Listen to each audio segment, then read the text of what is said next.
गीत ऐकणार आहोत. वंदा वंदा तारक प्रभू येशूला 537.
स्तोत्र वाचन आपण करणार आहोत.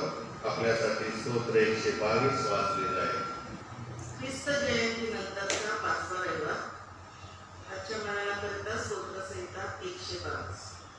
आपण परमेश्वराच्या मंदिराला जाऊ असे ते मला म्हणाले, तेव्हा मला आनंद झाला. हे यरूशलेमा, तुझ्या द्वारात आमचे पाय उभे आहेत. हे यरूशलेमा, मजबूत रचलेल्या शहरासारखे तू बांधलेले आहेस. तुझ्याकडे वंश, परमेश्वराचे वंश, परमेश्वराच्या नामाचे उद्गार स्मरण करावयास चढून जातात. हीच इस्रायलास साक्ष होय, कारण तेथे न्यायासने दाविदाच्या घराण्याची सिंहासने मांडली आहेत. यरूशलेमेच्या कुशलासाठी प्रार्थना करा. तुझवर प्रीती करणाऱ्यांचे क्षेम असो. तुझ्या पोटात शांती असो. तुझ्या मंदिरात क्षेम कुशल असो. माझे बंधू व माझे मित्र, याच करिता तुझ मध्ये शांती बसो, अशी मी प्रार्थना करी. परमेश्वर आमचा देव, याच्या मंदिराप्रित्यर्थ तुझ्या कल्याणासाठी मी झटत जाईल. देवाचे वचन समाप्त. करता जे शास्त्रपाठ घेतलेले आहे त्याचे यावेळेस आपण वाचन करूया. पहिला शास्त्रपाठ जुन्या करारातून घेण्यात आलेला आहे. हग्गाईचं पुस्तक याचा 2रा अध्याय 1 ते 9 आणि त्यानंतर दुसरा शास्त्रपाठ नवीन करारातून घेण्यात आलेला आहे. कनिकराचं पहिलं पत्र 3रा अध्याय 10 ते 17. ख्रिस्त जयंतीनंतरचा 5वा रविवार यासाठी नेमलेला प्रथम शास्त्रपाठ हग्गाई याचा 2रा अध्याय 1 ते 9. हग्गाई याचा 2रा अध्याय 1 ते 9. नव्या मंदिराची ऐश्वर्य. 7व्या महिन्याच्या 21व्या दिवशी हग्गाई संदेशाच्या द्वारे परमेश्वराचे वचन प्राप्त झाले ते असे. आता यहुदाच्या प्रांताधिकारी शल्तियल याचा पुत्र जरुबाबेल, मुख्य याजक यहोसादाक याचा पुत्र यहोशवा आणि अवशिष्ट लोक यास असे विचार, ज्याने या मंदिराचे पूर्वीचे वैभव पाहिले आहे असा तुमच्यामध्ये कोणी उरला आहे का? आता त्याची काय दशा तुम्हाला दिसते? ते शून्य झाले आहे असे तुमच्या नजरेस पडत नाही काय? हे जरुबाबेला हिम्मत धर असे परमेश्वर म्हणतो. हे मुख्य याजका यहोसादाकाचा पुत्रा यहोशवा हिम्मत धर. परमेश्वर म्हणतो, देशातल्या सर्व रहिवाशांनो हिम्मत धरा व कामास लागा. मी तुम्हा बरोबर आहे असे सेनाधीश परमेश्वर म्हणतो. तुम्ही मिस्र देशात निघाला तेव्हा तुम्हा बरोबर केलेला करार कायम आहे व माझा आत्मा तुमच्या कायम आहे. तुम्ही भिवू नका, कारण सेनाधीश परमेश्वर असे म्हणतो, आणखी एकदा लवकरच मी आकाश व पृथ्वी, समुद्र व कोरडी जमीन ही हलवून सोडीन. मी सर्व राष्ट्रात हलवून सोडीन, म्हणजे सर्व राष्ट्रातील मोडक वस्तू येतील आणि मी हे मंदिर वैभवाने करेन असे सेनाधीश परमेश्वर म्हणतो. रुपे माझे आहेत, सोने माझे आहे असे सेनाधीश परमेश्वर म्हणतो. या मंदिराचे शेवटचे वैभव पहिल्यापेक्षा श्रेष्ठ होईल असे सेनाधीश परमेश्वर म्हणतो. मी या स्थळाला शांती देईन असे सेनाधीश परमेश्वर म्हणतो. प्रभू आपली आशीर्वाद देतो. ख्रिस्त जयंतीनंतरचा 5वा रविवार त्यासाठी नेमलेला 2रा शास्त्रपाठ पहिले करीन 3रा अध्याय 10 ते 17 वचन. पहिले पत्राचा 3रा अध्याय 10 ते 17. शिक्षणाची जबाबदारी. मजूर झालेल्या देवाच्या अनुग्रहाच्या मानाने मी चतुर कारागिरासारखा पाया घातला आणि दुसरा त्यावर बांधितो. तर प्रत्येकाने आपण त्यावर कसे बांधितो याविषयी कळवावे. घातलेला पाया असा जो येशू ख्रिस्त, त्यापासून दुसरा पाया कोणाला घालता येत नाही. या पायावर कोणी सोने, रुपे, मौल्यवान, पाषाण, लाकूड, गवत, पेंडा यांनी बांधितो. त्या बांधणाऱ्या प्रत्येकाचे काम उघड होईल. तो दिवस ते उघडकीस आणेल, कारण तो अग्नीसह असं प्रकट होईल आणि प्रत्येकाचे काम कसे आहे याची परीक्षा अग्नी करेल. ज्या कोणाचे त्यावर बांधलेले काम टिकेल त्याला मजुरी मिळेल. ज्या कोणाचे काम गळून जाईल त्याचा तोटा होईल. तथापि तो स्वतः करेल, तर तो जणू काही अग्नीतून बाहेर पडलेल्यासारखा करेल. तुम्ही देवाचे मंदिर आहात आणि तुम्हाला देवाचा आत्मा बसतो हे तुम्हाला ठाऊक नाही काय? जर तुम्ही देवाच्या मंदिराचा नाश करतो तर ते त्याचा नाश करेल, कारण देवाचे मंदिर पवित्र असते तसेच तुम्ही आहात.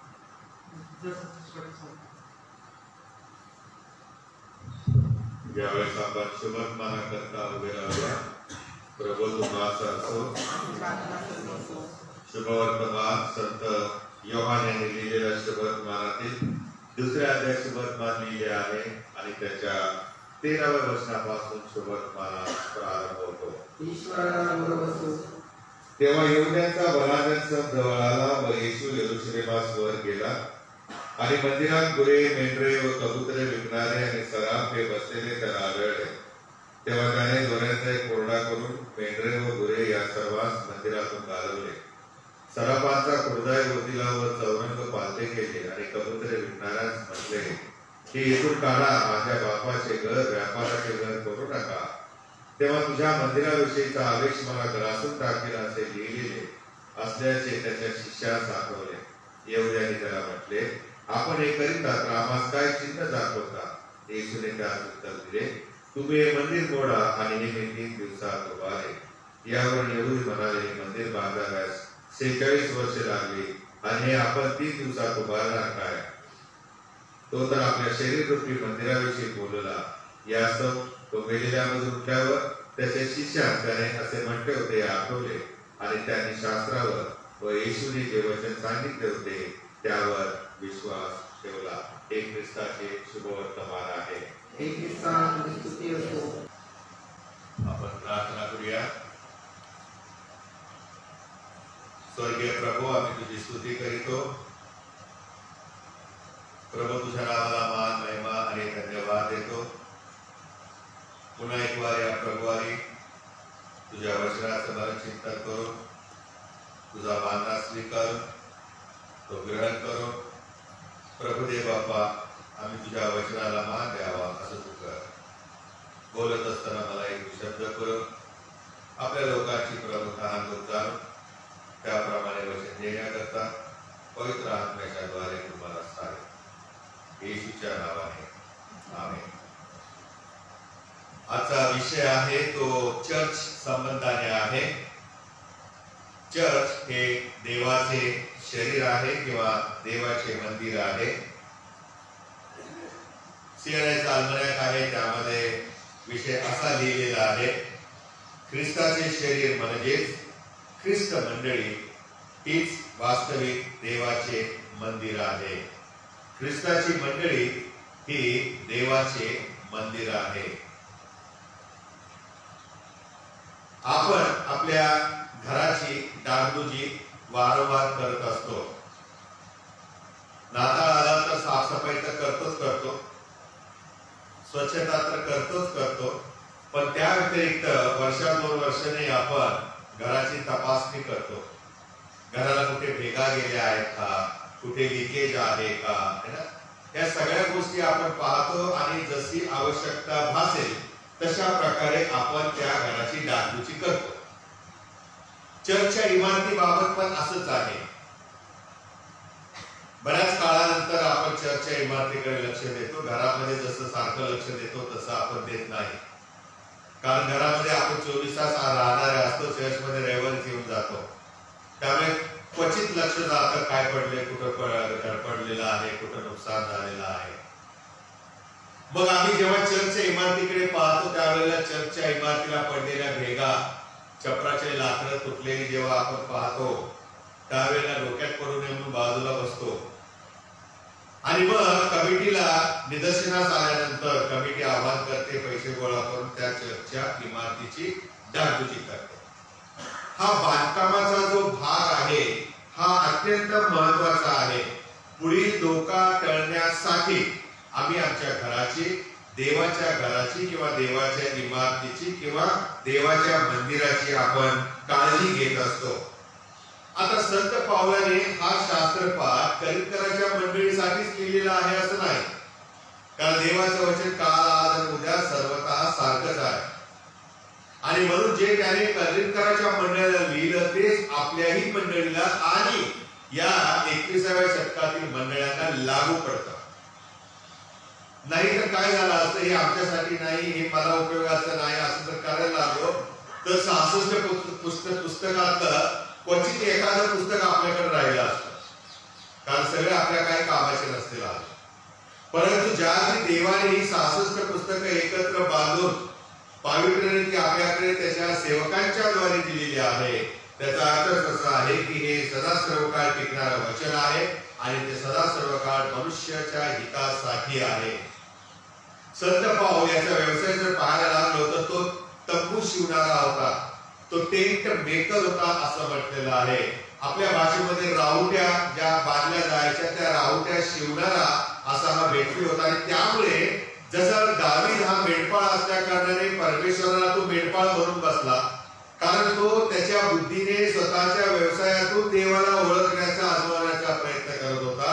आणि म्हणून एक मेंढपाळ त्या देवालाही म्हणाला की परमेश्वर माझा मेंढपाळ आहे.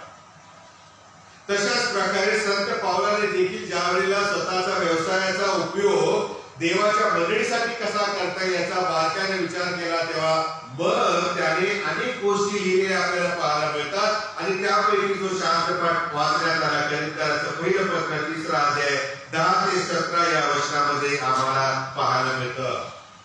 हा कारागीर होता, तंबू शिवणारा होता आणि त्यामुळे त्याचं बांधकामाकडे विशेष लक्ष असेल.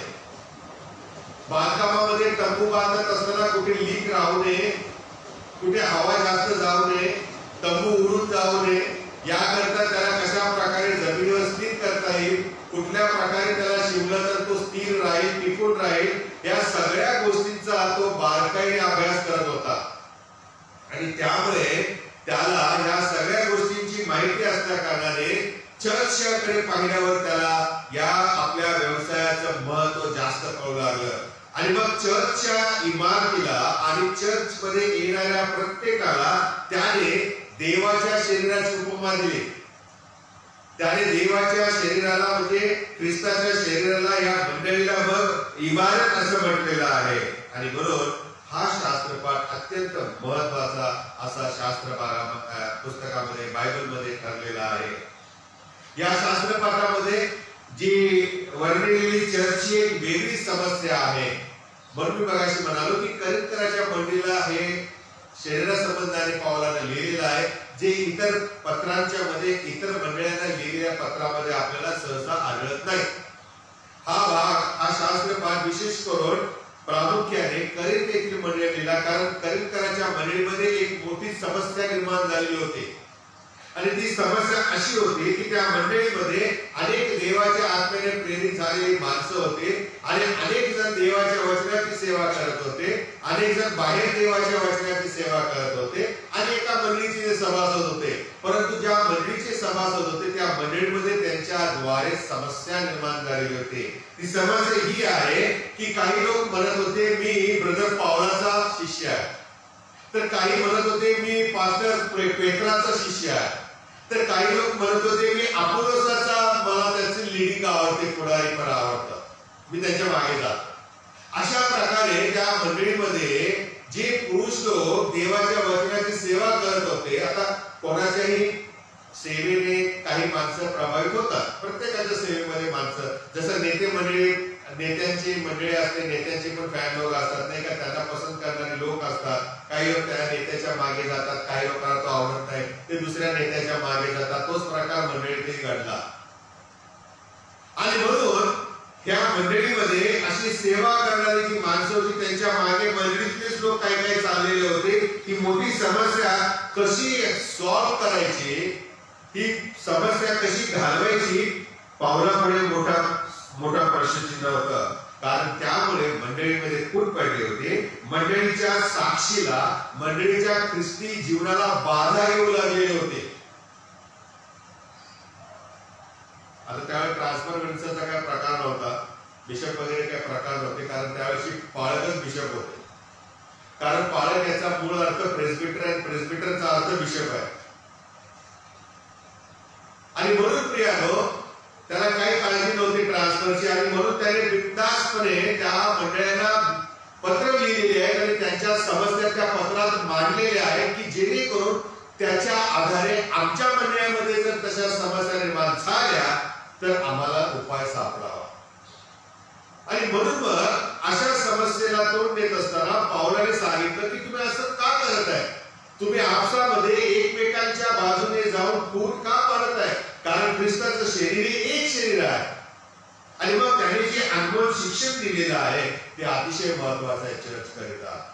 आणि पुढे असं लिहिलेलं आहे करिंथचं पहिलं पत्र 3रा अध्याय 5 ते 9 वचनामध्ये पाऊल असं म्हणतो त्या मंडळीला की तुम्ही तुमच्यामध्ये जे सेवा करणारे आहेत, हे सेवा करणारे देवाचे सेवक आहेत. त्यांचं काम आहे देवाच्या वचनाची पेरणी करणे, परंतु ते बी पेरल्यानंतर देवाच्या वचनाचं बी पेरल्यावर ते वाढवणं, त्याला खत पाणी घालणं हे देवाचं काम आहे. आणि हे येशू ख्रिस्ताने वेगळ्या भाषेमध्ये योहानच्या सुवर्तमान 15व्या अध्यायामध्ये लिहिलेलं आहे, मी द्राक्ष वेल आहे आणि माझा बाप माळे आहे. प्रत्येक पाट्याला फळ यावे याकरता माळी काय करतो, ते साफसूफ करतो. काय करतो? साफसूफ करतो. संत पाऊल म्हणतो की ते काम आम्ही करत आहे. आणि म्हणून मंडळी ही किंवा विश्वासणारे हे देवाची इमारत आहे, देवाचं शेत आहे, ज्यामध्ये सेवक वर्ग काम करतो. आणि आम्ही जे वेगवेगळे लोक आहोत, पेत्रा आहे, पाऊल आहे, अपोलोस आहे आणि कोण कोण असतील, हे जे आम्ही लोक आहोत, सेवक जे आहोत, ते आम्ही देवाच्या शेतात काम करणारे म्हणजे देवाच्या मंडळीत काम करणारे सहकारी बंधू आहोत. काय आहोत? सहकारी. सहकारी याचा अर्थ जो काम करत आहे त्या प्रत्येक कामगाराला सहकार्य करणं. नुसतं सेवक आहे असं नाही म्हटलं. सेवक आहे म्हटले असते तर मग पेत्र म्हटलं तर ठीक आहे, मी सेवक आहे, मला प्रभू सांगतो ही मंडळी माझी आहे, मी घेऊन जातो 10-12 माणसं. आणि मग अपोलोस म्हटला असता ठीक आहे, पावलाने सांगितल्याप्रमाणे मी पण देवाचा सेवक आहे, मी पण काही माणसं घेऊन जातो ज्यांना मग मी आवडतो. प्रॉब्लेम झाला. देवाचा प्रत्येक ओळीचा प्रत्येक शब्द जसा लिहिलाय त्याचा अनुक्रम देखील अत्यंत महत्वाचा आहे. आणि म्हणून संत पौल असं म्हणतो की आम्ही सहकारी आहोत, म्हणजे आम्ही जेवढे सेवक आहोत ते एकमेकाला धरून चालतो, एकमेकाच्या सल्ला मसलतीने सेवा करतो, एकमेकांना विचारून सेवा करतो, कोणी मनानेच काम नाही करत. आणि हे सेवकांच्या मधलं ऐक्य त्रेकत्वामध्ये जे आहे तसं असं आहे असं पौल म्हणतो. जसं पिता पुत्र पवित्र आत्मा तिन्ही एक असून वेगवेगळ्या व्यक्ती आहेत, पण त्यांच्यामध्ये ते सहकारी आहेत, ते एकमेकाच्या विरोधात कधीच काम करत नाही.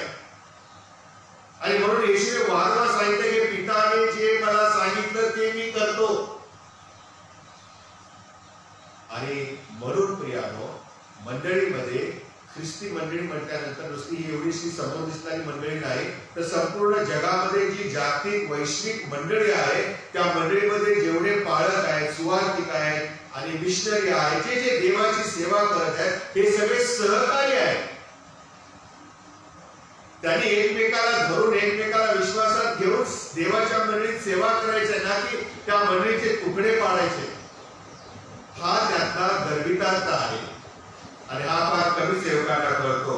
दुर्दैव आहे त्यानं, कारण ते देवाचं वचनाचं गांभीर्य किंवा गर्वितार्थ जो आहे तो अनेक सेवकांना कळू नये अशा प्रकारे सैतान देखील त्यांना आपल्याकडे वश करत असतो. आणि म्हणून संत पौलाने स्पष्ट लिहिलेलं आहे की तुम्ही देवाची इमारत आहात, तुम्ही देवाचे शेत आहात आणि आम्ही सहकारी, तुमच्यामध्ये आम्हाला काम करायचं आहे. आणि म्हणून ही जी त्या करिंथच्या मंडळीमध्ये चाललेली जी व्यक्ती पूजा होते, माणसांना देवापेक्षा श्रेष्ठत्व देण्याचं जे सैतानाने काम चालू केलेलं होतं, याच्या विरुद्ध संत पौल शिक्षण देत आहे. आणि तो म्हणतो की ख्रिस्ताच्या ज्ञानापेक्षा मनुष्याच्या ज्ञानावर एखादा व्यक्ती किंवा मंडळी अवलंबून राहते, त्यावेळेला ती ख्रिस्तापेक्षा मनुष्याकडे आपले लक्ष पुरविते आणि ती मनुष्याची पूजा अर्चा करू लागते, मनुष्याला थोर मानू लागते. देवाचं महत्व कमी होतं, मनुष्याचं महत्व वाढतं आणि त्यामुळे मग मनुष्यामुळे संकट ओढावली जातात, मंडळीमध्ये समस्या निर्माण होतात. आत्म्याने जेव्हा आम्ही देवाची सेवा करतो, देवाचा गौरव करतो, त्यावेळेला आम्ही देवाच्या आत्म्याने चालवलेले असले पाहिजे. आणि म्हणून आमचा शत्रू सैतान जो आहे तो आम्हाला योग्य ते करण्यापासून नेहमी परावृत्त करतो आणि त्यामुळे या जगातील ख्रिस्ताविषयीची साक्ष सांगणाऱ्या मंडळीचं साक्षमय जीवन उद्ध्वस्त होतं. आणि म्हणून हे सगळं होणं आवश्यक आहे, कारण प्रभू येशू असं म्हणाला की मनुष्याचा पुत्र वैभवाने येईल, त्यावेळेला त्याला विश्वास आढळेल काय? मंडळांच्या मध्ये त्याला त्याच्यावरती विश्वास ठेवलेली माणसं आढळतील काय?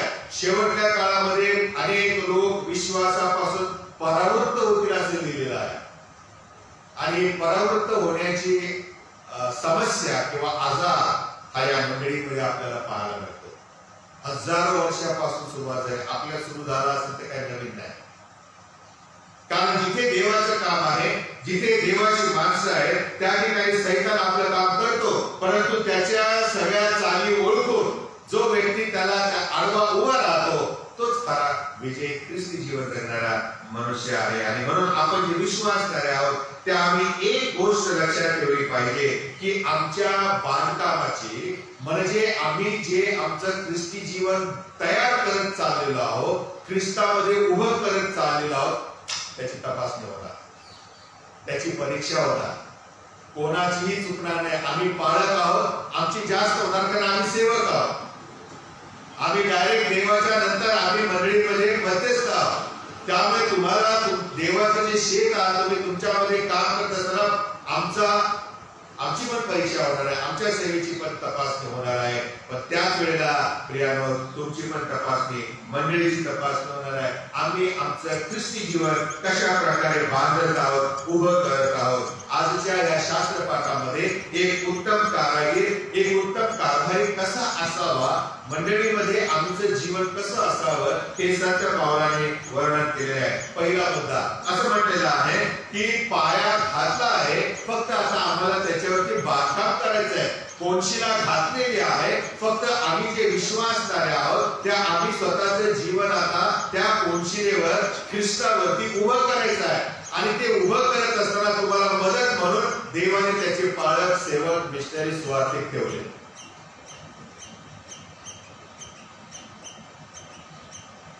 शेतच जर स्वतःला कुंपण म्हणून म्हणायला लागलं तर प्रियानो त्या कुंपणाचा काय उपयोग. आणि म्हणून प्रियानो शेताने हे समजून घेतलं पाहिजे की आपल्यामध्ये काम करण्यासाठी, बी पेरण्यासाठी देवाने नेमून ठेवलेले लोक आहेत जे आम्हाला आमच्या आध्यात्मिक जीवनामध्ये, ख्रिस्ती जीवनामध्ये उभं करण्यासाठी सहाय्य करतात. देवाने प्रत्येक सेवकाला आपापलं क्षेत्र दिले, त्यांनी त्या क्षेत्रात काम करायचं, दुसरीकडे ढवळाढवळ नाही करायची. मी किती मोठं काम करतो, माझ्या सेवेचं क्षेत्र किती मोठं वाढत चाललंय बघा, दाखवण्याची गरज नाही आहे लोकांना.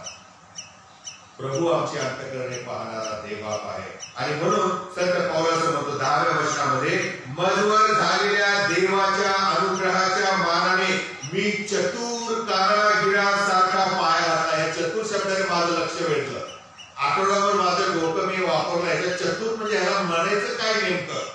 मग या चतुर शब्दाचा अर्थ मी मूळ भाषेत जाऊन शोधायला लागलो. त्यावेळेला मला असं पाहायला मिळालं की चतुर कारागीर याचा अर्थ हुशार, चौकस, सावध राहणारा, कौशल्ययुक्त असा कारागीर, फसवणारा नाही, प्रामाणिक, विश्वासू, जो एक्सपर्ट ज्याला म्हणतो. हॉटेलमध्ये जसं आपण म्हणतो ना शेफ, चीफ शेफ, त्याच्यामध्ये काय काय असतात प्रकार है ना, त्यांना फार महत्व असतं. आणि जेवण कसं उत्तम स्वादिष्ट करायचं, आलेल्या त्या कस्टमरला किंवा गिरायकाला कसं ते आवडेल आणि तो पुन्हा कसा येईल हे तो पाहत असतो. तशा प्रकारे संत पौल असं म्हणतो की मी चतुर कारागिरासारखा, म्हणजे मी सावध राहून लोकांना ख्रिस्त कसा सादर करता येईल याचा कौशल्याने उपयोग करून मी पाया घातलेला आहे. चतुर कारागिरासारखा. सेवकांना चतुर राहावं लागतं, डोळे उघडून पाहावं लागतं. मंडळी कोण कुठं जात आहे, कोणाच्या घरी कोण जात आहे, कोण कसल्या प्रकारचं शिक्षण देते, शिक्षणासाठी बायबलच्या, बाकीचं बोलत नाही मी. हो प्रियानो, आम्हाला त्या गोष्टी कराव्या लागतात, कारण आम्हाला देवाच्या शेतामध्ये काम करायला पाठवलेलं आहे. आणि आम्ही जर या गोष्टी पाहिल्या नाही, याबद्दल आम्ही वॉर्न केलं नाही, ताकीद दिली नाही, तुम्हाला आवडो किंवा न आवडो, पण आम्हाला आमचं काम करणं गरजेचं आहे. संत पौल तेच म्हणतो, चतुर कारागिरासारखा मी पाया घातला. सेवकाने, याजकाने, पालकाने चतुर राहावं हे यातून संत पौल शिकवत आहे. आम्ही सुवार्थिक नाहीये, गोड गोड गोड शब्द बोलले, तुम्हाला काहीतरी सुवार्ता सांगितले आणि निघून गेलो. आमचं ते काम नाहीये, तुम्हाला घडवण्याचं काम आहे. आणि मग घडवत असताना प्रियानो कष्ट आहे, श्रम आहे. अनेकदा घडवणारी वस्तू तुटते, फुटते, नाही का, विस्कळीत होते, पुन्हा तिला उभं करणं, थोपटणं है ना, या सगळ्या गोष्टी केल्या जातात. तेव्हा ती वस्तू किंवा ती गोष्ट घडवली जाते. घडवत असताना प्रियानो जी घडणारी वस्तू असते तिला घडवण्यावरती अधिकार नसतो. तो जसा आकार देईल, तो जशा प्रकारे तयार करेल, तशा प्रकारे त्याला तयार होण्यासाठी स्वतःला सादर करावं लागतं. म्हणजे हे काम आहे प्रिया. आणि म्हणून संत पौल असं म्हणतो की मी चतुर कारागिरासारखा पाया घातलेला आहे. आणि पुढे तो असं म्हणतो, दुसरा त्याचवर बांधतो. सेवकाचं काम आहे पाया घालण्याचं, आणि मग त्याच्यावरती जे सेवक वर्ग, इतर विश्वासणारे आहेत ते बांधकाम करतात. मी तुम्हाला याचं स्पष्टीकरण देणार आहे. देवाच्या कृपेने यहुदी इतर लोकांकरता देवाने पावलाला पाचारण केलेलं आहे, आणि देवाने त्याचा उपयोग एक मानवी साधन म्हणून केलेला आहे की ज्याच्याद्वारे मंडळीचा पाया रचला जावा. मंडळीचा पाया उभा केला जावा. ख्रिस्त त्या मंडळीचा पाया असावा आणि हे ख्रिस्ताला कोनशिला म्हणून उभं करण्याचं काम देवाने संत पावलाला दिले. आणि म्हणून संत पाऊल म्हणतो, मी चतुर कारागिरासारखा पाया घातला आहे, ख्रिस्ताला सादर केलेला आहे. मी नाही म्हणू शकत मी पाया घातला, मी तर बांधकाम करतोय. पाया फक्त संत पावलाच्या द्वारे देवाने अनेक वर्षापूर्वी ख्रिस्ती मंडळी उभी केली. आणि मग असं म्हटलेलं आहे की तो ख्रिस्त जो आहे तो पाया आहे, त्याच्यावरती देवाची मंडळी उभी आहे. नीट सुरेख उत्कृष्ट अशी जर इमारत पाहायला पाहिजे असेल तर तिचा पाया देखील तसा मजबूत असावा लागतो. आणि आमचा पाया प्रियानो हा ख्रिस्त आहे, तो मजबूत आहे, तो धाडसी आहे, तो गुणसंपन्न आहे, तो खुद्द देव आहे. आणि त्याच्यामध्ये जेव्हा आम्ही आमचं जीवन उभं करतो त्यावेळेला प्रियानो ते जीवन सुरेख असतं, नीटनेटकं असतं. आणि ही देवाची कृपा आहे. आणि म्हणून येशू ख्रिस्ताविषयीच्या सुवार्तेद्वारे पावलाने देवाच्या इमारतीचा पाया घातलेला आहे, देवाच्या मंडळीचा पाया घातलेला आहे. तो पाया ख्रिस्ती जीवनाचा होता आणि तो पाया म्हणजे ख्रिस्त. करिंथराचं पहिलं पत्र 2 अध्याय 1 ते 2 वचनामध्ये आम्ही हे पाहतो. आणि म्हणून ख्रिस्तामधील सर्व बंधू भगिनींना हाच आमच्या विश्वासाचा पाया आहे, ख्रिस्त. आणि तो पुढे असं म्हणतो, येशू ख्रिस्त म्हणजे वधस्तंभावर खेळलेला ख्रिस्त.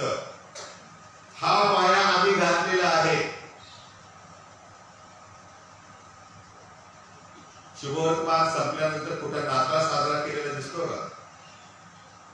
आढळतो? कुठल्या मंडळीत नाताळ साजरा केला नाही केला. पूर्वीचे सेवक वर्ग, पूर्वीचे पाळक, पूर्वीचे याजक, पूर्वीचे सुवार्तिक यांनी नाताळापेक्षा वधस्तंभावर खेळलेला ख्रिस्त गाजवला म्हणून सुवार्ता आमच्यापर्यंत आली. ते देवाच्या वचनाची साक्ष हीच सांगत होते. येशूचं महत्व काय आहे, येशूबद्दल तुम्ही काय सांगणार? येशू आला पण कशासाठी आला? वधस्तंभावर ते प्राण देण्यासाठी. ज्याच्या वधस्तंभी जाण्याने आमच्या पातकांची क्षमा व्हावी, आम्हाला तारण प्राप्त व्हावे, ही सुवार्ता आम्हाला लोकांना सांगायची आहे. आणि नेमकं जगात उलटच चाललेलं आहे. लोकांना ख्रिसमस माहिती पण गुड फ्रायडे ईस्टर माहित नाही, कारण त्याच्याविषयी आम्ही सांगतच नाही लोकांना, त्याच्याविषयी आम्ही बोलतच नाही. आणि म्हणून संत पाऊल असं म्हणतो, येशू ख्रिस्त वधस्तंभावर खेळलेला ख्रिस्त आम्ही गाजवितो आणि तो पाया आम्ही घातला आणि मंडळी उभी केलेली आहे. देवपुत्र येशू ख्रिस्त याचा हाच उद्देश आहे की आम्ही पापी असता येशू ख्रिस्त आम्हासाठी मरण पावला, कारण नाश हा आमचा शेवट होता, नरक हे आमचं प्रतिफळ होतं. परंतु देवाने आम्हावर प्रेम केलं आणि स्वतःचा एकुलता एक पुत्र पाठवला, यासाठी की आम्ही नाताळ आनंदाने साजरा करत असताना ज्या येशू ख्रिस्ताने त्या वधस्तंभावर आपला प्राण देऊन आमच्या पातकांची क्षमा केली, स्वर्गाचं दार उघडं केलं, आम्हाला तारण देऊ केलं, तो वधस्तंभ आम्ही कसा विसरू शकतो? आम्ही विसरू नये, त्याची साक्ष आम्ही सांगावी. आणि म्हणून प्रियानो, त्या देवाने आम्हाला पापमुक्त केलं यासाठी की पापामुळे आमचं आणि देवाचं तुटलेलं नातं पुन्हा जुळलं जावं, आम्ही पुन्हा एक व्हावे, आम्ही पुन्हा देवाच्या सानिध्यामध्ये राहणारे माणसे व्हावे, आम्ही पुन्हा देवाच्या कुटुंबामध्ये जन्म घ्यावा, ज्याला न्यू बर्थ म्हटलेला आहे, ज्याला नवा जन्म म्हटलेला आहे. आणि हे आम्ही करणं गरजेचं आहे. यालाच म्हणतात स्वतःच्या ख्रिस्ती जीवनाची इमारत बांधणे, बांधकाम करणे. आम्ही कसं बांधकाम करत आहोत? प्रत्येकाच्या ख्रिस्ती जीवनाची परीक्षा होणार. आणि म्हणून पाऊल असं म्हणतो की इफिसकरास पत्र 2 अध्याय 19 ते 22 वचनामध्ये, तर यावरून तुम्ही आतापासून परके आणि परदेशीय नाही तर पवित्र जनांचे एक राष्ट्र आहात, एक राष्ट्र आहात, देवाच्या घरचे आहात. तुम्ही आता बाहेरचे राहिलेले नाही. तुम्ही मग यहुदी असा किंवा परदेशी असा, सगळे तुम्ही आता देवाच्या घरचे म्हणजे देवाची मुलं झालेली आहात. देवाच्या कुटुंबामध्ये तुमचा जन्म झालेला आहे आणि प्रेषित व संदेशे यांच्या पायावर तुम्ही रचले गेलेले आहात. रचिले गेलेले आहात. ख्रिस्ताने देवाने प्रेषित आणि संदेश यांना नेमलं, त्यांच्याद्वारे शिक्षण दिलं आणि मंडळ्या उभ्या राहिलेल्या, तो आमचा पाया आहे, नाही का? तो शिक्षण जो आहे जे ख्रिस्ताविषयी साक्ष देतं, ख्रिस्ताच्या वधस्तंभाविषयी आम्हाला त्याचं महत्व शिकवतं, हा प्रेषित आणि संदेशाचं शिक्षण आहे, आमच्या जीवनाचा अत्यंत महत्वाचा भाग आहे. आणि नेमकं आज हेच मंडळांच्या मधून गायब होत चाललेलं आहे. नाच गाणे हालेलुया प्रेज लॉर्ड वाद्य वाजवणं ही वेस्टर्न सारखं पाश्चिमात्य लोकांच्या प्रमाणे प्रियानो सगळी स्तुती करणं हे मंडळांच्या मध्ये शिरलेलं आहे. वचनाचं ज्ञान मात्र शून्य. सैतान मंडळांच्या मध्ये शिरलेला आहे आणि आमची तरुण पिढी प्रियानो यामागे तो नाश करत चाललेला आहे. आणि म्हणून प्रियानो प्रभूचं वचन असं म्हणतं, आम्ही देवाच्या घरचे आहोत, प्रेषित आणि संदेश यांच्या पायावर आम्ही रचने केलेले आहे आणि येशू ख्रिस्त हाच त्याचा कोनशिला आहे, कॉर्नरस्टोन आहे, तो पायाचा दगड आहे. त्याच्यामध्ये प्रत्येक इमारत जोडून, प्रत्येक इमारत म्हणजे पाया एकच आहे, इमारत मात्र प्रियानो अनेक आहे. या सगळ्या इमारती एकत्र असं म्हटलेलं आहे, जोडून रचले जात असताना वाढत वाढत प्रभूच्या ठाई मंदिर होते. तुम्ही आणि मी इंडिव्हिज्युअल इमारत आहोत, ते संत पॉल सांगतात. तुम्ही देवाची इमारत आहात, वैयक्तिक इमारत, एक एक जण इमारत आहात. या सगळ्या इमारती एकत्र केल्यानंतर क्लस्टर, आजच्या बिल्डर लोकांच्या भाषेत क्लस्टर है ना, चार पाच बिल्डिंगा झाल्या की क्लस्टर, अशी एक क्लस्टर होता आपला. आपण एकत्र येतो आणि मग देवाचं मंदिर होतो आपण प्रिय. आणि हेच पाऊल आम्हाला शिकवत आहे. आणि त्या मंदिरामध्ये पवित्र आत्मा वस्ती करतो आणि त्याकरता आम्ही एकत्र रचले गेलेल्या देवाचा आत्मा आमच्यामध्ये वस्ती करतो. आणि हीच एक योग्य वेळ आहे. आपण स्वतःला प्रश्न विचारायचा आहे की तारणासाठी मी माझ्या येशू ख्रिस्तावर, त्याच्या वधस्तंभी माझ्याकरता जाण्यावरती विश्वास ठेवला आहे का? मी त्या येशूला माझ्या अंतःकरणामध्ये स्वीकारलेलं आहे का? माझं ख्रिस्ती जीवन येशू या पायावर उभा आहे का? मी माझं रोजचं ख्रिस्ती जीवन त्या येशूमध्ये बांधत चाललेलो आहे का किंवा चाललेली आहे का? मी काय करत आहे रोज माझ्या ख्रिस्ती जीवनासाठी? हे फार महत्वाचं आहे. चर्चला जाण्याने किंवा चर्चवरून येण्याने आमचं तारण होत नाही.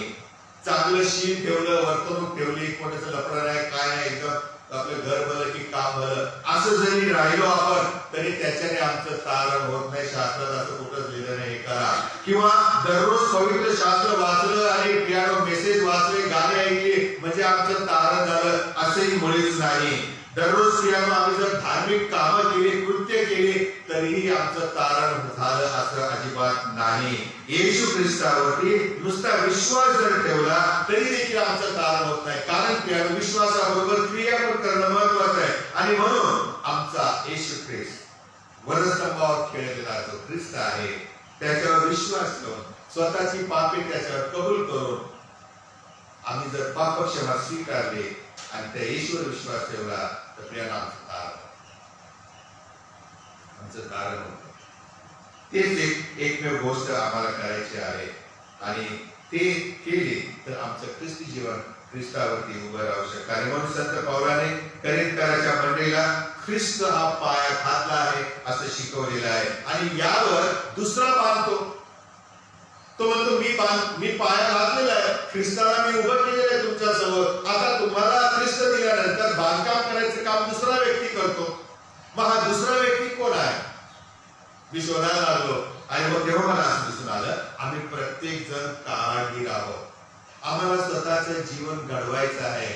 आम्हाला ख्रिस्त दिलेला आहे, आम्हाला पाया घालून दिलेला आहे. आता त्याच्यावर आम्हाला स्वतःला आमचं ख्रिस्ती जीवन उभं करायचं आहे, ते बांधायचं आहे. दररोज त्याची डागडुजी करायची आहे, दररोज त्याला खतपाणी घालायचं आहे. आणि मन प्रियानो त्यामध्ये आम्ही हे पाहतो आम्ही कसे बांधतो याची तपासणी होणार. शुअर शॉट नक्की होणार आहे. कोणीही चुकणार नाही. पाळक असो, संदेशकार असो, सुवार्तिक असो, एक सर्वसाधारण चर्चा सभासद असो, ईश्वर विश्वास ठेवणारा असो, प्रत्येकाच्या कार्याची तपासणी होणार आहे. आम्ही कशा प्रकारे आमचं ख्रिस्ती जीवन तयार केलेलं आहे, बांधलेलं आहे, ख्रिस्तावर उभं केलेलं आहे, ज्याची वैयक्तिक तपासणी होणार आहे. मी माझ्या पत्नीबद्दल बोलू शकणार नाही, शिफारस करू शकणार नाही, ती माझ्याबद्दल शिफारस करू शकणार नाही. कारण माझा पाया ख्रिस्त आहे, मला ख्रिस्त कळलेला आहे, मी माझं जीवन कसं बांधलं मलाच प्रभू विचारतात. आणि म्हणून कुशल कारागिरासारखा, चतुर कारागिरासारखा आपल्याला आपलं ख्रिस्ती जीवन तयार करायचं आहे. बांधकाम कोणत्या पायावर करायचं आपल्याला सांगितलेलं संत पावलाने. करिंथराचं पहिलं पत्र 11 वचनामध्ये म्हणतो, घातलेला पाया असा जो येशू ख्रिस्त, त्याच्या वाचून दुसरा पाया कोणाला घालता येणार नाही. आमचं जीवन ख्रिस्त या ख्रिस्त खडकावरतीच उभं पाहिजे. कारण मंडळांच्या मध्ये खोटं शिक्षण पसरलेलं होतं आणि खोट्या शिक्षणाच्या आधारावरती मंडळ्या उभ्या राहिल्या. लोक त्या माणसाच्या ज्ञानाच्या मागे गेले. ख्रिस्ताचं वचन, ख्रिस्ताचं ज्ञान मागेच राहिलं प्रियानो. त्याच्याकडे दुर्लक्ष केलं आणि त्यामुळे लोक विश्वासापासून परावृत्त झाले. अनेक मंडळ्या लयास गेल्या. आणि म्हणून संत पाऊल वॉर्निंग देतो की ख्रिस्ताला सोडून जर तुमच्याकडे कोणी शिक्षण द्यायला आलं तर प्रियानो त्याला मंडळीचा पाया घालता येणार नाही. ख्रिस्त हाच मंडळीचा पाया आहे. अनेक लोक, अनेक मंडळ्या त्यांच्या स्वतःच्या शिकवणीवर, मला असं वाटतं देवाचं वचन असं म्हणतात, चलो आपण ऐसी करेंगे. तो 2 माणसं टाळ्या वाजवतात, त्यांना आवडतं, क्या ब्रदर बोले, क्या सिस्टर बोले, वा वा वा, प्रभू की महिमा. आम्हाला काय वाटतं यापेक्षा प्रियानो देवाचं वचन आम्हाला काय शिकवतं हे आम्ही समजून घेतलं पाहिजे. याचं शिक्षण परमेश्वराने प्रेषित आणि संदेश यांच्याद्वारे दिलेला आहे. आणि म्हणून तो असं म्हणतो की ख्रिस्त म्हणून जो घातलेला पाया आहे त्याच्या वाचून दुसरा पाया कोणाला घालता येत नाही. धार्मिक रूढी, परंपरा, प्रथा, मनुष्याची शिकवण जे आहे जगी, त्याच्यावरती ख्रिस्ताची मंडळी आधारित होऊ शकत नाही, उभी राहू शकत नाही. आणि म्हणूनच आमच्या ख्रिस्ती जीवनाची तपासणी होणार. कारण शेरडामध्ये, मेंढरामध्ये शेरड आहे, गव्हामध्ये निधन आहे, सारखंच दिसतं, सगळेच ख्रिस्ती सारखे दिसतात, पण डेंजर आहे. आणि ह्या सगळ्याची तपासणी प्रभू स्वतः करणार आहे आणि फार विशेष रीतीने करणार आहे. त्याकडे मी येत आहे प्रियानो. असं म्हटलेलं आहे की आमचं ख्रिस्ती जीवन कसं उभं आहे, कशावर उभं आहे, कशा प्रकारे आम्ही बांधकाम करत आहे, हे सगळं प्रियानो तपासलं जाणार आहे. आणि म्हणून आम्हाला सावधगिरीचा इशारा म्हणून देव आपण करिंथराचं पहिलं पत्र 3रा अध्याय आमच्यासाठी ठेवलेला आहे. पाऊलाला आणखीन एका ख्रिस्ती गटाने प्रॉब्लेम केला होता. आता जिथं माणसं आहे तिथे प्रॉब्लेम येणारच नाही का, आणि जिथं देवाची मंडळी आहे तिथं शैतानाचं काम तर होणारच. आणि म्हणून या करिंथराच्या मंडळीमध्ये आणखी एक असा गट होता की त्या गटाशी संत पाऊलाला सामना करावा लागला. आणि तो गट असा होता की जो येशू ख्रिस्तावर विश्वास ठेवत होता, वधस्तंभावरती तो विश्वास ठेवत होता, परंतु खोट्या संदेशांच्या मागे लागून ते विश्वासापासून परावृत्त होते. सुवार्थ जी त्यांना कळली होती त्याच्यापेक्षा वेगळ्या सुवार्थेवर त्यांनी विश्वास ठेवायला सुरुवात केली होती. आणि त्यामुळे मंडळीमध्येच काय झालेलं आहे, वेगवेगळ्या प्रकारचं शिक्षण लोकांच्या कानावर ऐकू येऊ लागलं आणि कोणाला काही कळत नसल्यामुळे जो काय सांगेल त्याच्या मागे मंडळी चालू लागले. आता हा दुसरी समस्या. आणि म्हणून संत पावलाने पाहिलं की या मंडळीमध्ये मोशेच्या द्वारे जुन्या करारामध्ये जे नियम लावले होते तेच खरे नियम आहेत असं काही लोक सांगायला लागले आणि येशू ख्रिस्ताचं महत्व कमी करू लागले. आणि ही गोष्ट पाऊलाला जेव्हा कळाली तेव्हा पाऊल नाराज झाला, तो भडकला, त्याचा राग त्याला अनावर झाला. आणि म्हणून रागाने त्याने ही पत्र लिहिलेल्या गलतीकाराची मंडळी आहे, त्याच्यानंतर करिंथराची मंडळी आहे. असं म्हणतो तो करिंथराच्या गलतीकाराची पत्रामध्ये 1:7 ते 9 मध्ये, मला आश्चर्य वाटते, काय लिहितो तो, मला आश्चर्य वाटते की ज्याने तुम्हाला ख्रिस्त कृपेच्या द्वारे पाचारण केले त्याच्यापासून तुम्ही काय लिहिलेलं आहे, इतक्या लवकर वेगळ्या सुवार्थेकडे वळू लागला आहात.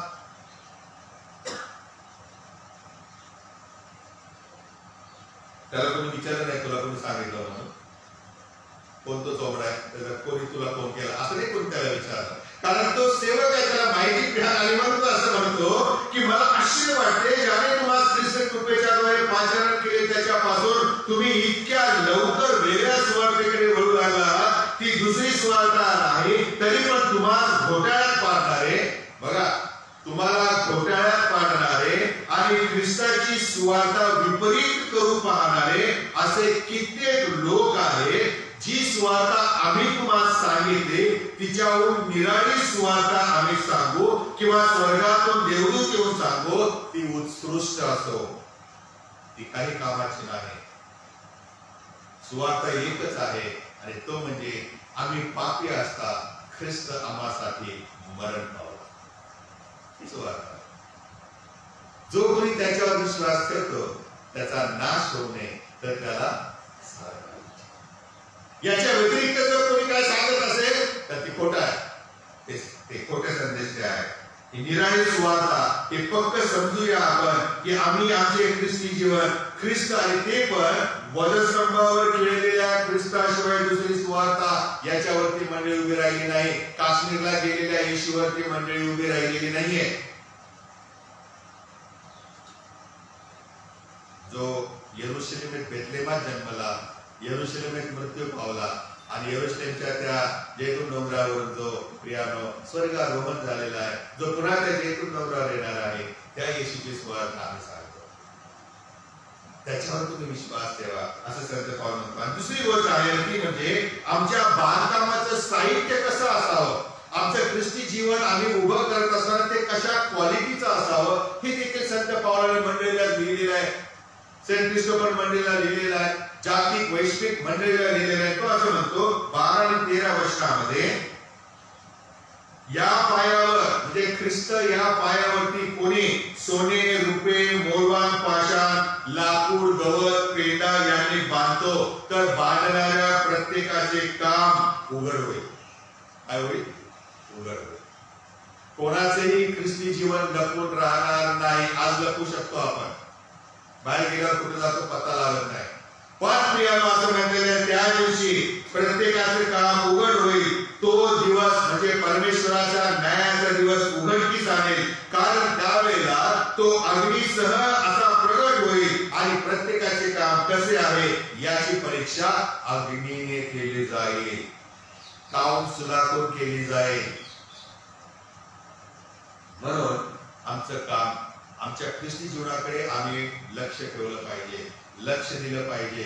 आम्ही ते कसं बांधत चाललेलो आहे, आमची साक्ष कशी आम्ही तयार करत चाललेलो आहे. आमची परीक्षा होणार, आमची तपासणी होणार आहे. आणि म्हणून या यादीकडे थोडा वेळ लक्ष देऊया. असं म्हटलेलं ही जी यादी लिहिलेली आहे, या वर्णिलेले साहित्य जे आहे, कोणी बांधकाम सोन्याने करतो, रुपयाने करतो, याचा अर्थ ती अनुक्रमणिका देखील महत्वाची आहे. उलट पालट लिहिलेलं नाहीये. सोनं हे सर्वात मौल्यवान आहे म्हणून त्याला प्रथम स्थान आहे. कोणी आपलं जीवन ख्रिस्ती जीवन या सोन्यासारखं तयार करतो, शुद्ध करतो, स्वच्छ ठेवतो, प्रभूच्या मध्ये तो विश्वासाची परीक्षा करतो रोज आणि रोज आणि प्रभूला आवडेल असं जीवन जगतो. हो, त्याला सोन्याचे रूप प्रतीक मानलेलं आहे, उपमा दिलेली आहे. कोणी आपलं जीवन रुपयासारखं तयार करतो, बांधकाम करतो, सोन्याचा खालोखाल रूप आहे, सिल्वर आहे, नाही का. त्याच्यानंतर मौल्यवान पाषाण आहे, जेव्हा अंगठ्याच्या मध्ये वगैरे आपण घालत असतो. थर्ड प्रिफरन्स आहे, कारण तो पण देवाचं काम करतो, परंतु सोन्यासारखं काम नाही करत, रुपयासारखं काम करत नाही. पण ठीक आहे, प्रशंसनीय आहे, देवाला आवडणारा असा आहे. आणि या तिघांची पण प्रियानो अग्नीने परीक्षा होणार आहे. पण काही लोक असे आहेत जे आपल्या ख्रिस्ती जीवनाचं काम लाकूड गवत पेंडा यासारखं करते. करायचं म्हणून करायचं, आले घोड्याचे म्हणून असावे साधारण, देवाने सांगितलंय म्हणून करायचं. अशा सगळ्या प्रकारच्या लोकांच्या जीवनाची परीक्षा देव स्वतः घेणार आहे. आम्हाला आनंद वाटला, मी वाईट केलं, पाप केले, त्याची परीक्षा होणार नाही, कारण प्रभूने त्याची क्षमा केली. पण क्षमा मिळाल्यानंतर मी कसा वागतो त्याची पण परीक्षा होणार नाही. त्याचं काय करायचं? म्हणजे सुटका तर नाहीच आहे. ठीक आहे, पाप तारण होण्याच्या अगोदर ज्या चुका केल्या, पाप केले, त्याची क्षमा केली, त्यामुळे नरकात जायचं वाचलं. परंतु स्वर्गामध्ये देखील प्रियानो जात असताना आमची ताऊन सुलातून तपासणी होणार आहे. प्रभूला आवडेल असं मी जीवन ठेवलेलं आहे. आणि म्हणून पाऊल ताकीद देतो 13व्या वचनामध्ये, बांधणाऱ्या प्रत्येकाचे काम उघड होईल, देवाचा दिवस ते उघडकीस आणेल. आणि तो देवाचा दिवस म्हणजे संत पेत्र लिहितो, पेत्राचं दुसरं पत्र 3रा अध्याय 10व्या वचनामध्ये, प्रभूचा दिवस, न्यायाचा दिवस उघडकीस आणेल. आणि म्हणून प्रभूच्या नीतिमान न्यायत्वाने आमच्या कार्याची, आमच्या जीवनाची तपासणी होणार आहे. पाया तोच राहणार, पाया बदलणार नाही. ख्रिस्त तोच राहणार आहे, सदा सर्व काळ तोच येशू आहे, पण त्याच्यावर बांधणारे ज्या इमारती आहेत त्या बदलणार आहेत. कोणाचं काम सोन्यासारखं असेल, कोणाचं लाकडासारखं असेल, जळून खाक होईल. कोणाचं काम पेंड्यासारखं असेल, नष्टच होऊन जाईल, हवा आली की उडून जाईल. पण असं म्हटलेलं आहे की तो त्याच्या जीवनाची तपासणी होईल. आणि प्रभूचं वचन असं म्हणतो की जे कमकुवत बांधकाम आहे, ज्याचं जीवन अशा या साहित्याने तयार झालेलं असेल, तो जळून जाईल, परंतु त्याचं काम जळून जाईल, परंतु तो तरेल, त्याचं तारण होईल. प्रभू त्याला टाकणार नाही. ठीक आहे, तू सोन्यासारखं काम नाही केलंस, रुपयासारखं मौल्यवान काम नाही केलंस, पण तू माझ्यासाठी काहीतरी काम केलेलं आहेस, माझ्यासाठी तू आपला प्राण दिलेला आहेस, माझ्यासाठी तू त्याग केलेला आहे. प्रभूला त्याची जाणीव आहे आणि म्हणून प्रभू आमचा नाश करणार आहे. पण आमच्या ख्रिस्ती जीवनाची तपासणी होणार.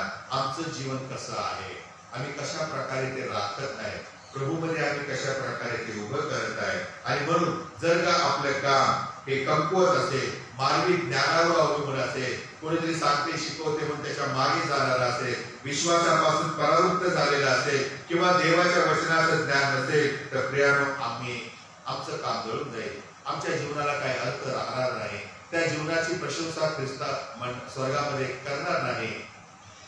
आणि म्हणून आमचं ख्रिस्ती जीवन हे सोने रुपये मौल्यवान पाषाणासारखं अग्नीने परीक्षा झाल्यानंतर टिकून राहील असं असावं, हे प्रभूचं वचन आम्हाला शिकवतं. मग मी पाळत जरी असलो तरी मला जे काम दिलेलं आहे ते अशा प्रकारे मी करायला हवं की ते टिकून राहील. स्वर्गामध्ये त्याला सन्मान असेल, मान्यता असेल. उगाच करायचंय म्हणून करायचं, काहीतरी सांगायचंय म्हणून सांगायचं, वेळ मारून न्यायची, तुम्हाला खुश करायसाठी काहीतरी बोलायचं म्हणून जर मी सेवा केली तर मला त्याचं प्रतिफळ तसंच मिळणार आहे.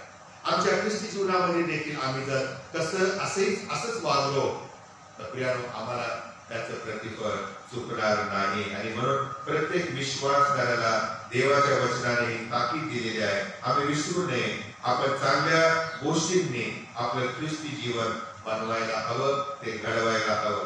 शेवटी आहे प्रियानो, शेवटचा मुद्दा आहे, संपवणार आहे. देवाच्या मंदिराचं पावित्र्य आम्हाला राखायचं आहे. 16 आणि 17 वचन. आम्ही पाया पाहिला ख्रिस्त आहे, आमचं जीवन ख्रिस्त्या खडकावरती उभं आहे. दुसरं आम्ही पाहिलेलं आहे की आम्ही जीवन कसं तयार करायचं आहे, कुठलं साहित्य वापरायचं आहे, कशा प्रकारे ते आम्ही बनवायचं आहे, तयार करायचं आहे. आणि तिसरी गोष्ट आहे, हे तयार केलेली जी इमारत आहे ती कशी राखायची आहे, शुद्ध राखायची. आता बिल्डर लोक नवीन बिल्डिंग तयार करतात, त्यामध्ये ते लोक काय करतात, प्रोव्हिजन फायर फायटिंग सिस्टम देतात. काय देतात? Fire fighting system. लाल पाईप असतो फिरलेला असतो सगळ्या बिल्डिंग मध्ये, सगळ्या घराघरात फिरलेला असतो. काय असतं ते? इमर्जन्सी झाली, आग लागली तर तुमचा जीव वाचावा म्हणून सुरक्षिततेचे कारण आहे ते प्रियानो. स्मोक डिटेक्टर लावलेलं असतं. जर प्रमाणापेक्षा जास्त धूर तुमच्या घरात झाला तर सायरन वाजायला लागतं, सिक्युरिटी धावत येते, तुमचा बचाव करते. तशाच प्रकारे आम्ही जे बांधकाम करणार आहे, ख्रिस्ती जीवन प्रभूमध्ये उभं करणार आहे, ते पवित्र असावं, हे प्रभू आम्हाला त्याच्या वचनाद्वारे शिकवतो. आणि म्हणून आम्ही कोणत्या प्रकारची इमारत बांधत आहोत, पवित्र, शुद्ध की अपवित्र, देवाला न आवडणारी, याचा आम्ही बारकाईने विचार करायचा आहे. इथे प्रभू आपल्या वचनामध्ये म्हणतो, तुमचं शरीर हे देवाचं मंदिर आहे, जिथे देवाचा आत्मा वसते. तुम्हाला माहिती का, जुन्या काळामध्ये किंवा येशूच्या काळामध्ये यरूशलेम हे देवाचं मंदिर होतं. यरूशलेम हे देवाचं वसतिस्थान होतं. आणि आज ते मंदिर नाही, म्हणून प्रभू आपल्याला म्हणतो, तुमचं शरीरच माझं आता मंदिर आहे. त्या भूतलावरती त्या काळामध्ये यरूशलेम हे देवाचं वसतिस्थान होतं, पण आज या पृथ्वीवरती आमचं शरीर देवाचं वसतिस्थान आहे. हालेलुया. आमचं शरीर त्याचं वसतिस्थान आहे. आमच्या शरीरामध्ये तो त्याच्या आत्म्याच्या द्वारे राहतो प्रियानो. आणि म्हणून तो असं म्हणतो की तुमचं शरीर ज्यामध्ये मी राहतो ते स्वच्छ ठेवा, अशुद्ध करू नका, मला जे आवडतं तेच त्यामध्ये असू द्या.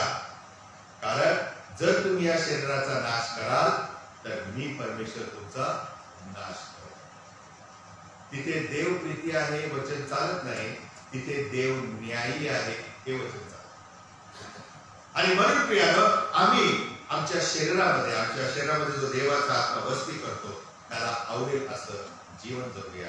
त्याला जे आवडत नाही, ज्याच्याने आमचं शरीर ज्याच्यामध्ये प्रभू वस्ती करतो ते अशुद्ध होत असेल, पापी होत असेल, कुचकामी होत असेल, कमकुवत होत असेल, तर प्रियानो त्या गोष्टी आम्ही काढून टाकल्या पाहिजे, त्याला स्पर्श करता कामा नये. म्हणूनच तर संत पाऊल म्हणतो की मी प्रभूसाठी ज्या गोष्टी मला लाभकारक होत्या त्या मी त्यागल्या, त्या मी सोडून टाकल्या, कारण त्या मला अडखळण होत होत्या. माझ्या आध्यात्मिक जीवनामध्ये, ख्रिस्ती जीवनामध्ये अडखळण होत होत्या आणि म्हणून त्या लाभाच्या जरी असल्या काढून टाकल्या, कारण त्या मला स्वर्गात नेऊ शकणार नाही, त्या मला माझ्या प्रभूपासून परावृत्त करणाऱ्या आहेत. आणि जेव्हा आम्ही अशी साफसूफ करायला लागतो त्यावेळेला आमचं जीवन, ख्रिस्ती जीवन हे सोने, रुपये आणि मौल्यवान पाषाणासारखे होते. आणि प्रभू अशा प्रकारे ख्रिस्ती जीवन उभं करण्यासाठी आम्हा प्रत्येकाला सहाय्य करू. आपण प्रार्थना करूया. प्रभू देव बाप्पा, आम्ही तुझी स्तुती करीतो, तुझ्या नावाला धन्यवाद देतो. प्रेषिकाने संदेश दे प्रभुदेव बाप्पा, यांच्या शिकवणीने तू आम्हाला मंडळीमध्ये ऐक्य प्रस्थापित करण्याची शिकवण दिलेली आहे. ज्या मंडळीचा येशू ख्रिस्त हा कोनशिला आहे, पाया आहे, पायाचा दगड आहे. आणि म्हणून प्रभू, जी आध्यात्मिक शिकवण आम्हाला मिळालेली आहे ती आम्ही आत्मसात करावी आणि आमच्यामध्ये ऐक्य टिकवून प्रभुदेव बाप्पा, आमचं शरीर हे तुझं मंदिर आहे, ते सर्व दृष्टीने तुला योग्य असेल, योग्य दिसेल असं आम्ही ठेवावं. म्हणून तो आम्हाला कृपा करेल. कारण आमचा महान प्रभू येशू ख्रिस्त याच्याद्वारे. आमेन.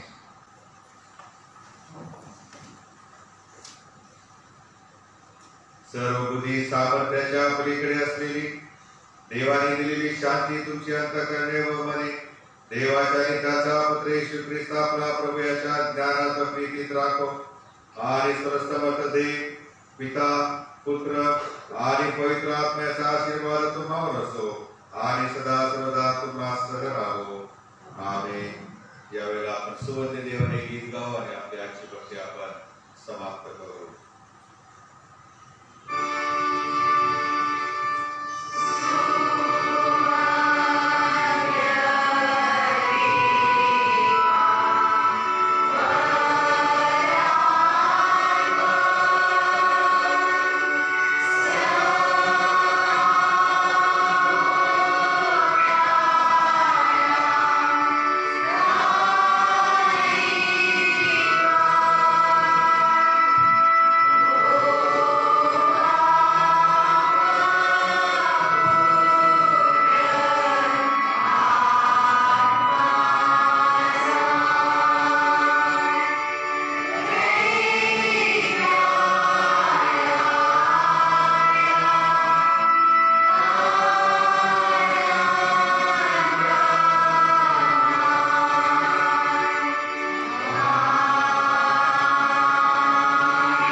त्याची सेवा करण्यास शांतीने जा.